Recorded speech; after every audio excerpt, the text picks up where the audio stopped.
Qu'est-il exigé normalement pour racheter? L'héritage doit être racheté, non seulement pour nous, mais pour Dieu. Nous, à notre tour, sommes l'héritage, nous sommes de droit à la possession de Dieu. Non seulement nous avons perdu notre héritage, mais Dieu a perdu son héritage en nous. Ce qui pourrait nous satisfaire comme une restitution ne peut jamais satisfaire Dieu. Si Dieu doit recouvrer en nous l'héritage qu'il a perdu à cause du péché originel et de l'entêtement de l'homme, le rachat doit être selon Dieu quelque chose qui le satisfasse. Et Dieu ne peut être satisfait avec n'importe quoi. Ce doit être quelque chose qui réponde complètement à la propre nature de Dieu. Ainsi, disons tout de suite, vous savez que ce n'est pas par des choses périssables, par de l'argent, de l'or, que vous avez été racheté, de la vaine manière de vivre que vous aviez hérité de vos pères, mais par le sang précieux de Christ, comme d'un agneau sans défaut et sans tache. 1 Pierre 18, 19. Qu'est-ce qui satisfait Dieu? Eh bien, c'est ce qui est incorruptible. Ce qui peut seul apporter à Dieu sa satisfaction doit être incorruptible, pur, sans défaut, sans tache. Ce sont là des mots qui se rapportent toujours à Christ, un agneau sans défaut et sans tache. 1 Pierre 18, 19. Qu'est-ce qui satisfait Dieu? Ce qui est incorruptible. Ce qui peut seul apporter à Dieu sa satisfaction doit être incorruptible, pur, sans défaut et sans tache. C'est la ressource de la rédemption, le pouvoir de la rédemption. La rédemption signifie recouvrer l'héritage perdu. Il a racheté par son sang, parce que ce sang représente sa vie qui est une vie incorruptible, une vie sans péché, une vie qui satisfait entièrement un Dieu totalement juste et saint. C'est là le prix de la rédemption. Voir l'humanité du Seigneur Jésus dans son incorruptibilité, c'est voir son pouvoir puissant de racheter. Mettez de côté le Seigneur Jésus et vous aurez mis de côté tout le pouvoir de racheter, tout droit de rachat.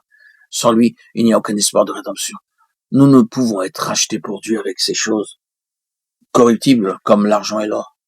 Être racheté pour Dieu signifie qu'une vie conformément à la propre nature de Dieu doit être offerte. Ah, c'est là que se trouve tout l'aveuglement. Nous avons parlé dans notre précédente méditation du terrible aveuglement qu'on voit dans l'évolution. Mais ici, nous avons l'affreux aveuglement de ce redoutable évangile qui n'est pas du tout un évangile et qui est prêché, à savoir l'humanisme.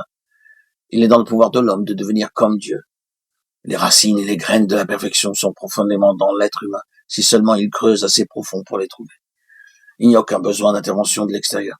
Ce n'est pas nécessaire que Dieu intervienne, que Christ vienne dans ce monde. L'homme a en soi la capacité de s'élever, de s'améliorer. Au fond de son être, il est une créature merveilleuse. Quel aveuglement nous avons ici. Et vous dites, oh, chose étonnante, à la lumière des événements actuels et des conditions présentes du monde, chose étonnante qu'aucun homme ne peut croire. Étonnant qu'on le laisse prêcher. Étonnant qu'on parle à voix basse d'épouvantables atrocités, pires que celles du Moyen-Âge. Et qu'aussitôt après on dise qu'il y a dans l'homme la possibilité d'être comme un Dieu. Et on appelle cela l'humanisme. Aveuglement. Cécité. La vraie question est celle-ci. Les hommes sont-ils aujourd'hui plus nobles moralement? Est-ce qu'ils s'élèvent moralement? Qui peut donc dire oui à la lumière de ce que nous savons aujourd'hui? Et cependant, cet évangile de l'humanisme est prêché. L'homme s'élève constamment. Et l'utopie est à l'horizon, bien sûr. Parce que l'homme, dit-on, a en lui-même la capacité de s'élever. Frères et sœurs, nous avons ici de l'aveuglement, un terrible aveuglement, un terrible mensonge. Voir le Fils de Dieu, le Fils de l'homme, c'est voir l'espoir, c'est regarder dans les directions où se trouve la véritable rédemption, le véritable secours, la main tendue.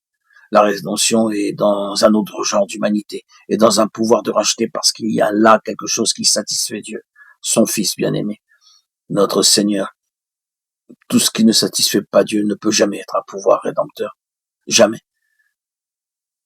Est-ce que le Seigneur Jésus a le pouvoir? Nous tous, frères et sœurs, nous le savons. Nous pouvons nous s'écrier d'une seule voix. Oui, il a le pouvoir. Il a la ressource pour le faire. Frères et sœurs bien-aimés, que le Seigneur soit toujours à la tête.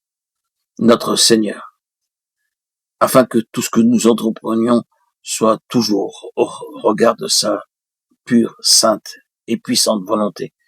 Et non notre petit égo étriqué ou notre culture appelée humaniste qui ne mène à rien si ce n'est désordre et chaos.